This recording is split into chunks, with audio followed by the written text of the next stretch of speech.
Back in 2017, I desperately wanted to grow a YouTube channel. I had this conversation with my mom after I had just spent 5 years building an online business as a health coach. I loved it. And I had made six figures and was really excited about that. But I just felt like there was something else. And I remember saying, Mom, I want to just start a YouTube channel and do my own thing. I don't want to sell someone else's stuff. I don't want to talk about someone else's stuff. I want to talk about my story and I want to help people through my story. So now here we are, 2025, and I have finally gotten over myself. I haven't built anything for anyone else in a really long time.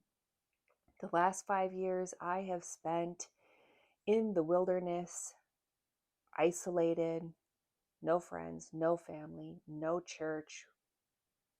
I've battled through my sobriety.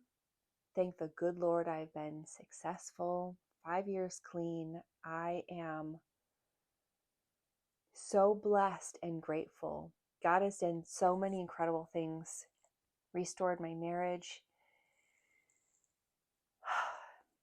It's been really beautiful lately, but it was really ugly before that.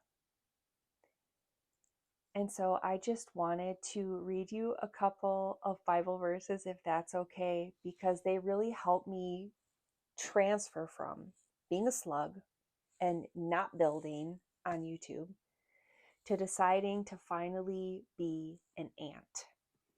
And what I mean by that are Proverbs 6:6.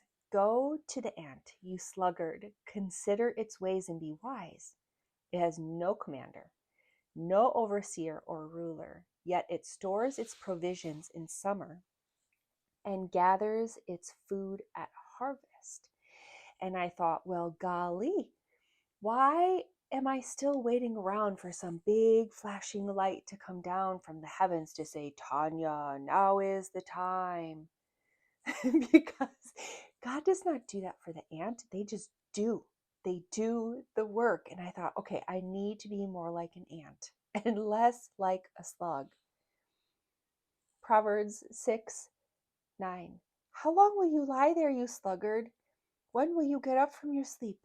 A little sleep, a little slumber, a little folding of the hands to rest, and poverty will come on you like a thief, and scarcity like an armed man. Excuse me? Proverbs 15:19. The way of the sluggard is blocked by thorns, but the path of the upright is a highway. Proverbs 20, verse 4. Sluggards do not plow in season, so at harvest time they look but find nothing.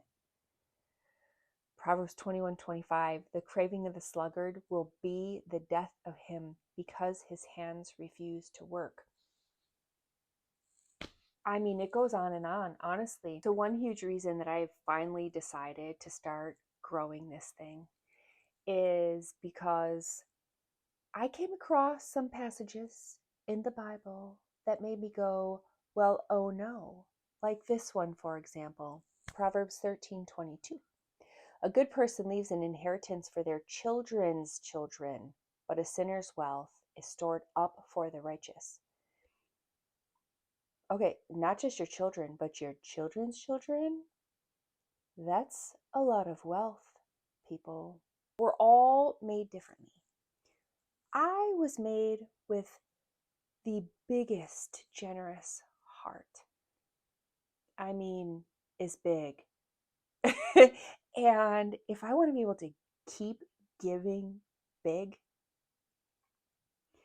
I need the level of wealth where I can give to my children's children and the poor and the needy and the widows and the single mom at the grocery store who cannot pay for her stuff. My heart is just, it is so big and I want to do so much. And we have done so much, but it's like this, there is something inside where I know that I was called to do something extravagant and beautiful and give God all the glory for it. Because he gave me this heart of generosity to bless other people. And I firmly believe that these things have to come together for me to walk in his perfect will for me. So here is another one. Proverbs 19:14. Houses and wealth are inherited from parents, but a prudent wife is from the Lord. Now, prudent just means showing care and thought about the future. Okay, so responsibility, I'm taking it.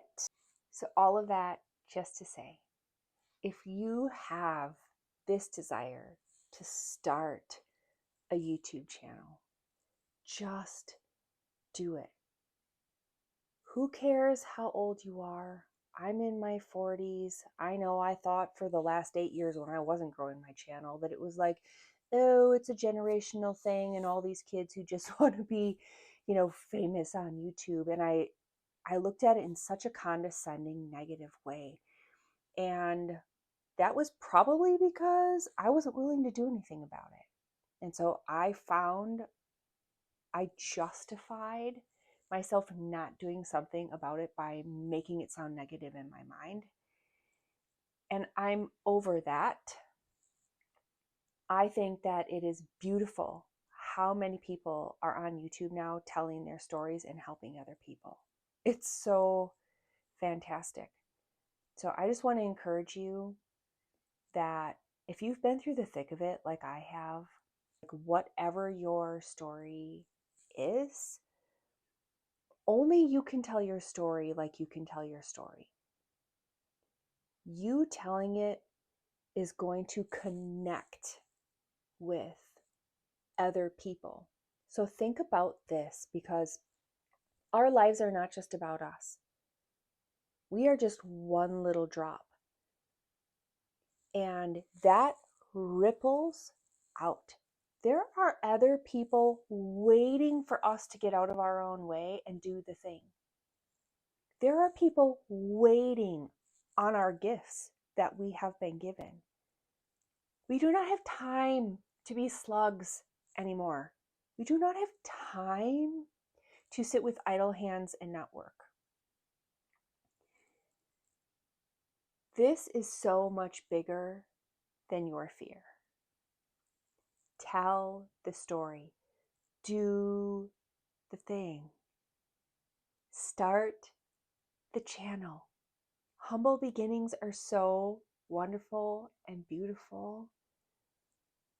No more time for being frozen and overthinking and analysis paralysis and wanting it all figured out, because let me tell you what, that is such a scam.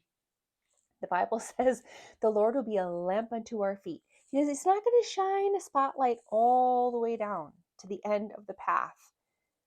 Because something I've learned in my life is that when he does that, if he does that, I get so overwhelmed anyways.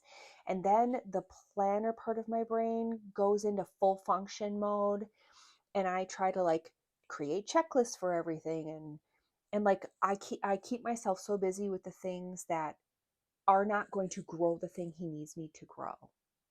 So just make the first video. Just start the channel. Just do one thing at a time, one day at a time. Yes, there's going to come a season where you absolutely need to be more organized with your content and get things figured out. But for now, just remember someone is waiting on you. Those could be people that you don't know. That could also be the people in your home right now. So let me just be the one to say, ooh, rah, rah, and I believe in you and you can do it. Let's be ants, right? Let's just go and work, and we don't need anyone else to give us permission or to tell us where to go or what to do. And if you're freaking out about, well, I don't know what to do, I believe in you. Until next time.